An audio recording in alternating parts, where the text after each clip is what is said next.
Hola, estás en el canal del Centro de Duelo y Paz y eres bienvenida, eres bienvenido. Te queremos pedir por favor que te suscribas para que más personas accedan a nuestro contenido. Comparte para que hagamos una comunidad tanatológica más grande y dale clic a la campana para que te avisen cuando estemos subiendo más contenido. Es muy importante para nosotras y para nosotros en el Centro de Duelo y Paz que tengamos una comunidad tanatológica más grande, porque solamente así lograremos duelar todas aquellas pérdidas que ni siquiera hemos reconocido. Fíjense, dice Alba Payás, una psiquiatra española, que lo que sentimos unas personas y otras personas respecto al dolor es muy parecido, pero profundamente personal. Es decir, cada quien elaboramos y experimentamos, atravesamos, vivimos el duelo de diferente manera, pero para todas y todos la tanatología te ayuda, te apoya para que salgas fortalecido de ese proceso y que tu dolor no te destruya, al contrario, te reconstruya. Quiero compartirles que el pasado jueves di una ponencia en un hospital del gobierno, de la Secretaría de Salud del gobierno de la Ciudad de México.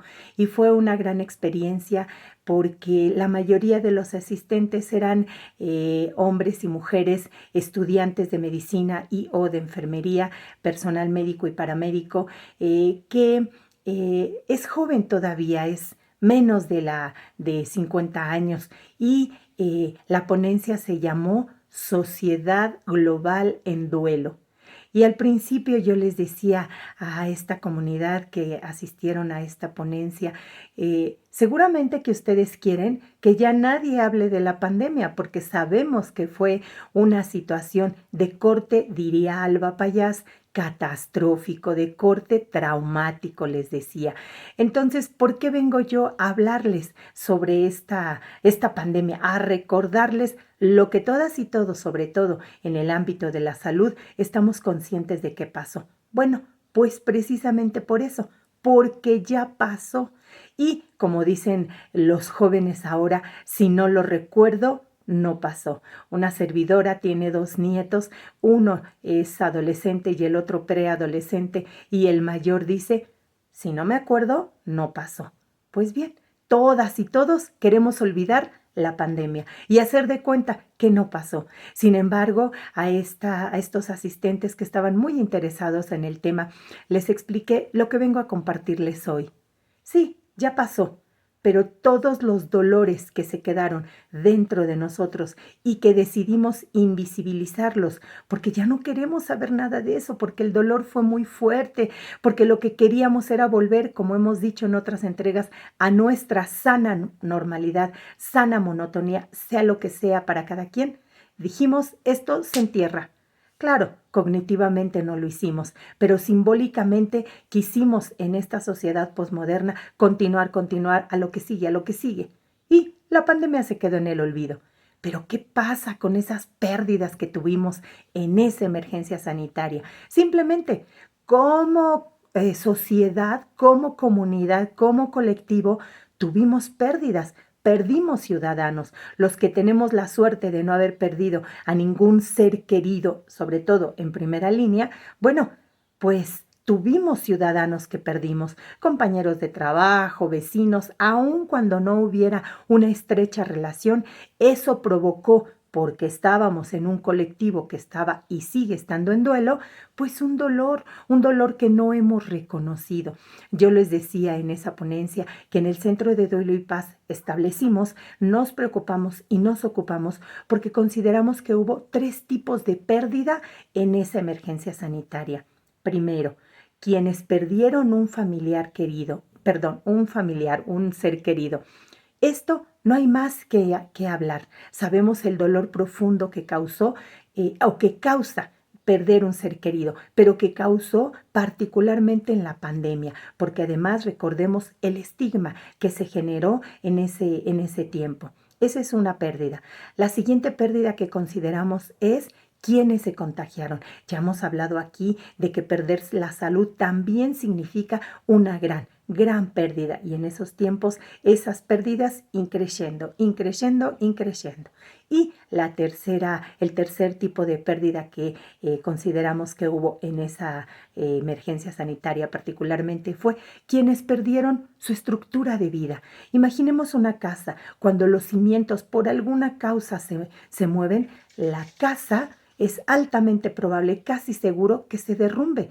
Recordemos los desastres naturales que hemos vivido.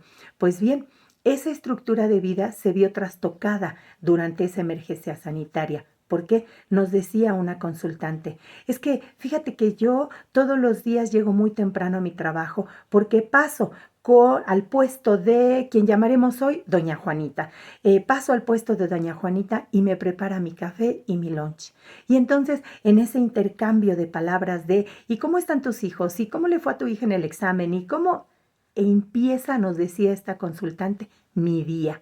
Empieza realmente a correr mis actividades diarias, mi cotidianidad.